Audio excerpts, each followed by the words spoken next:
ವೀಕ್ಷಕರೆಲ್ಲರಿಗೂ ದೈನಿಕ ರಾಶಿ ಫಲ ವಿಶೇಷ ಕಾರ್ಯಕ್ರಮಕ್ಕೆ ಸ್ವಾಗತ. ಇವತ್ತಿನ ಈ ವಿಡಿಯೋದಲ್ಲಿ ನಾವು ವರ್ಷ 2026ರ ಮೇ ತಿಂಗಳಿನ 27ನೇ ತಾರೀಕಿನ ದಿನ ಕನ್ಯಾ ರಾಶಿಯ ಫಲಗಳನ್ನು ತಿಳಿದುಕೊಳ್ಳಲಿದ್ದು, ಈ ದಿನ ಕನ್ಯಾ ರಾಶಿಯ ಜಾತಕದವರ ಪಾಲಿಗೆ ಹೇಗೆ ಸಾಬೀತಾಗಲಿವೆ, ಈ ದಿನ ಗ್ರಹ ನಕ್ಷತ್ರಗಳ ಸ್ಥಿತಿಗತಿಗಳೇನು ಮತ್ತು ಇಲ್ಲಿ ಉಂಟಾಗಲಿರುವ ಯೋಗಗಳ್ಯಾವುವು, ಈ ಯೋಗಗಳ ಪ್ರಭಾವ ನಿಮ್ಮ ಮೇಲೆ ಹೇಗೆ ಕಾಣಿಸಿಕೊಳ್ಳಲಿದೆ, ಜೊತೆಗೆ ಈ ದಿನಗಳಂದು ನೀವು ಹೊಂದಿರಬೇಕಾದ ಎಚ್ಚರಿಕೆ ಏನು ಅನ್ನೋದೆಲ್ಲವನ್ನ ವಿಸ್ತಾರ ರೂಪದಲ್ಲಿ ಇಲ್ಲಿ ತಿಳಿದುಕೊಳ್ಳೋಣ. ಮಾಹಿತಿ ತಿಳಿದುಕೊಳ್ಳುವುದಕ್ಕೂ ಮುನ್ನ ನಮ್ಮ ವಿನಂತಿ ಎಂದರೆ, ನೀವಿನ್ನೂ ನಮ್ಮ ಚಾನೆಲ್ ಸಬ್ಸ್ಕ್ರೈಬ್ ಮಾಡಿಲ್ಲವೆಂದರೆ ದಯವಿಟ್ಟು ಈಗಲೇ ನಮ್ಮ ಚಾನೆಲ್ ಅನ್ನು ಸಬ್ಸ್ಕ್ರೈಬ್ ಮಾಡಿ. ಹಾಗೆ ನಿರಂತರ ವಿಡಿಯೋ ಅಪ್ಡೇಟ್ಸ್ಗಳಿಗಾಗಿ ಪಕ್ಕದ ಬೆಲ್ ಐಕಾನ್ ಕ್ಲಿಕ್ ಮಾಡಿ. ವಂಶ ಪಾರಂಪರ್ಯ ಜ್ಯೋತಿಷ್ಯರು ನಂಬರ್ 1 ವಶೀಕರಣ ಸ್ಪೆಷಲಿಸ್ಟ್. ವಿದ್ಯೆ, ಉದ್ಯೋಗ, ಮದುವೆ, ಹಣಕಾಸಿನ ಸಮಸ್ಯೆ, ವ್ಯಾಪಾರ, ಆರೋಗ್ಯ ಸಮಸ್ಯೆಗಳಿಗೆ ಫೋನಿನ ಮೂಲಕ ಪರಿಹಾರ. ಇಂದೇ ಕರೆ ಮಾಡಿ. ವೀಕ್ಷಕರೇ, ಈ ದಿನವು ಬುಧವಾರದ ದಿನವಾಗಿರಲಿದ್ದೆ. ಈ ದಿನದ ಕನ್ಯಾ ರಾಶಿಯ ಫಲಗಳ ಕುರಿತು ನೋಡುವುದಾದರೆ, ನಿಮ್ಮ ನೀಡುವ ವರ್ತನೆ ಪರೋಕ್ಷವಾಗಿ ನಿಮಗೆ ಆಶೀರ್ವಾದವೇ ಆಗುತ್ತದೆ. ಏಕೆಂದರೆ ನೀವು ಅನುಮಾನ, ನಿರಾಸೆ, ವಿಶ್ವಾಸರಾಹಿತ್ಯ, ಅಹಂಭಾವ ಮತ್ತು ಅಸೂಯಂತ ಅನೇಕ ದುರ್ಗುಣಗಳಿಂದ ಮುಕ್ತಿ ಹೊಂದುವ ಸಾಧ್ಯತೆಗಳಿವೆ. ಇಂದು ನೀವು ಸಾಕಷ್ಟು ಸಕಾರಾತ್ಮಕತೆಯೊಂದಿಗೆ ಮನೆಯಿಂದ ಹೊರಬರುತ್ತೀರಿ, ಆದರೆ ಕೆಲವು ಅಮೂಲ್ಯ ವಸ್ತುವಿನ ಕಳ್ಳತನದಿಂದಾಗಿ ನಿಮ್ಮ ಮನಸ್ಥಿತಿಗೆ ತೊಂದರೆಯಾಗಬಹುದು. ಕುಟುಂಬದ ಜೊತೆಗೆ ಸಾಮಾಜಿಕ ಚಟುವಟಿಕೆಗಳು ತುಂಬಾ ಸಂತೋಷಕರವಾಗಿರುತ್ತವೆ. ಇಂದು ಯಾರಾದರೂ ನಿಮ್ಮ ಪ್ರೀತಿಯ ನಡುವೆ ಬರಬಹುದು. ಕೆಲಸದಲ್ಲಿ ನಿಮ್ಮ ತಂಡದ ಅತ್ಯಂತ ಕಿರಿಕಿರಿಯುಂಟು ಮಾಡುವ ವ್ಯಕ್ತಿ ಇಂದು ಇದ್ದಕ್ಕಿದ್ದಂತೆ ಬೌದ್ಧಿಕವಾಗಿ ವರ್ತಿಸಬಹುದು. ನಿಮ್ಮ ಮನೆಯಲ್ಲಿ ಚದುರಿದ ವಸ್ತುಗಳನ್ನು ಸುಧಾರಿಸಲು ಇಂದು ನೀವು ಯೋಚಿಸಬಹುದು, ಆದರೆ ಇದಕ್ಕಾಗಿ ನಿಮಗೆ ಖಾಲಿ ಸಮಯ ಸಿಗುವುದಿಲ್ಲ.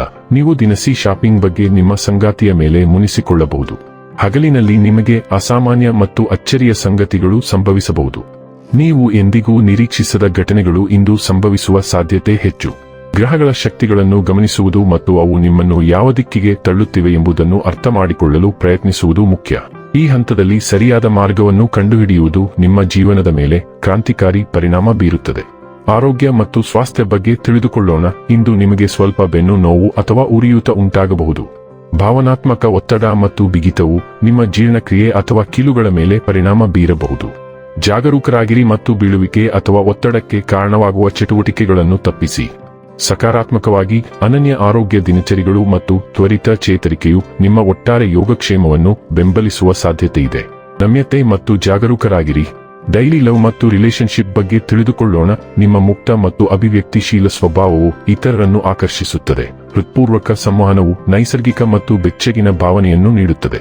ಸ್ಥಿರ ಮತ್ತು ಪ್ರಾಮಾಣಿಕ ವಿಧಾನವು ನಿಮ್ಮ ಸಂಬಂಧಗಳಲ್ಲಿ ನಂಬಿಕೆ ಮತ್ತು ಭಾವನಾತ್ಮಕ ಆಳವನ್ನು ಬೆಂಬಲಿಸುತ್ತದೆ. ಉದಾರತೆ ಸುಲಭವಾಗಿ ಹರಿಯುತ್ತದೆ, ನಿಮ್ಮ ನಿಜವಾದ ಕಾಳಜಿಯನ್ನು ಪ್ರತಿಬಿಂಬಿಸುತ್ತದೆ.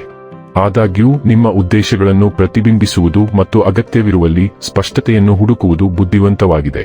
ಹೊಸ ಅನುಭವಗಳು ಮತ್ತು ಕಲಿಕೆಯನ್ನು ಸ್ವೀಕರಿಸಿ. ಅನ್ಯೋನ್ಯತೆಯ ಬಗ್ಗೆ ನಿಮ್ಮ ಸಕಾರಾತ್ಮಕ ದೃಷ್ಟಿಕೋನವು ಇನ್ನಷ್ಟು ಬಲವಾಗಿ ಬೆಳೆಯಲು ಅನುವು ಮಾಡಿಕೊಡುತ್ತದೆ. ವೃತ್ತಿ ಮತ್ತು ಹಣ ಬಗ್ಗೆ ತಿಳಿದುಕೊಳ್ಳೋಣ. ನಿಮ್ಮ ವೃತ್ತಿಪರ ಜೀವನವು ನಿಮ್ಮ ಉಷ್ಣತೆ ಮತ್ತು ಸೃಜನಶೀಲತೆಯಿಂದ ಚೈತನ್ಯಗೊಳ್ಳುತ್ತದೆ. ಇದು ಸಕಾರಾತ್ಮಕ ಗಮನವನ್ನು ಸೆಳೆಯುತ್ತದೆ. ತೀವ್ರವಾದ ಭಾವನೆಗಳು ಉದ್ಭವಿಸಬಹುದು. ಇದು ನಿಮ್ಮ ಗುರಿಗಳ ಬಗ್ಗೆ ಆಳವಾದ ಚಿಂತನೆಯನ್ನು ಪ್ರೇರೇಪಿಸುತ್ತದೆ. ಭಾವನೆಗಳ ಏರಿಳಿತವು ತಾತ್ಕಾಲಿಕ ಗೊಂದಲಕ್ಕೆ ಕಾರಣವಾಗಬಹುದು, ಆದ್ದರಿಂದ ಭಾವನಾತ್ಮಕ ಸಮತೋಲನವನ್ನು ಗುರಿಯಾಗಿಸಿಕೊಳ್ಳಿ. ನಿಮ್ಮ ದೃಷ್ಟಿಯನ್ನು ಜೀವಂತವಾಗಿರಿಸಿಕೊಳ್ಳಿ, ಆದರೆ ನಿಮ್ಮ ಕೆಲಸದಲ್ಲಿ ಭ್ರಮನಿರಸನ ಅಥವಾ ಹಿನ್ನಡೆಗಳನ್ನು ತಪ್ಪಿಸಲು ವಾಸ್ತವದಲ್ಲಿ ಬೇರೂರಿರಿ. ಇನ್ನು ಕೊನೆಯದಾಗಿ, ಈ ದಿನ ಮಾಡಿಕೊಳ್ಳಬೇಕಾದ ಉಪಾಯಗಳ ಕುರಿತು ನೋಡುವುದಾದರೆ, ಉತ್ತಮ ಆರ್ಥಿಕ ಸ್ಥಿತಿಗಾಗಿ ಸ್ನಾನ ಮಾಡುವ ಮೊದಲು ಹೊಕ್ಕುಳದ ಮೇಲೆ ಎಣ್ಣೆಯನ್ನು ಹಚ್ಚಿಸಿ, ನಂತರ ಸಂಪೂರ್ಣ ದೇಹದ ಮೇಲೆ ಎಣ್ಣೆಯನ್ನು ಹಚ್ಚಿಸಿ ಸ್ನಾನ ಮಾಡಿ. ವೀಕ್ಷಕರೇ, ಇದಾಗಿತ್ತು ಕನ್ಯಾ ರಾಶಿಯ ಜಾತಕದವರ ದೈನಿಕ ರಾಶಿ ಫಲದ ಮಾಹಿತಿ ಇಷ್ಟವಾದರೆ ವಿಡಿಯೋವನ್ನು ಲೈಕ್ ಮತ್ತು ಶೇರ್ ಮಾಡಿ. ಹಾಗೆ ಚಾನೆಲ್ ಸಬ್ಸ್ಕ್ರೈಬ್ ಮಾಡುವುದರ ಜೊತೆಗೆ ನಿರಂತರ ವಿಡಿಯೋ ಅಪ್ಡೇಟ್ಸ್ಗಳಿಗಾಗಿ ಪಕ್ಕದ ಬೆಲ್ ಐಕಾನ್ ಕ್ಲಿಕ್ ಮಾಡಿ.